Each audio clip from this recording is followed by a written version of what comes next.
That's still under investigation, Christina, but what I can tell you is they've taken some of this crime scene tape down, so we've been able to get a little closer to the scene. Investigators still on scene, the fire marshal still on scene as well.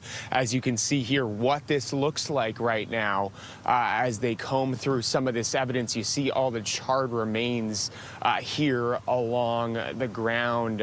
Investigators, again, still here. This has been going on now for more than 10 hours since this all started, and you see just pieces of belongings, very little recognizable in terms of what's left after this fire that left one person dead early this morning here in Liberty Village. Crews were initially called to the scene. They were told that an adjacent cell tower, which is just next to where we are here, was on fire. But once firefighters arrived, they realized the fire had burned through a makeshift shelter. It happened around 6 a.m. on Jefferson Avenue here. Police discovered the body after the fire was put out. So far, they haven't released that victim's identity. Chief Matthew Pegg says there was some heat impingement on the nearby cell tower, but he says there doesn't seem to be significant damage.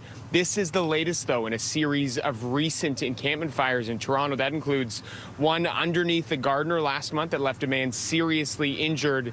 And back in late November, some propane tanks blew up under the Bathurst Street Bridge. No one was injured in that incident. But here's more on this fire.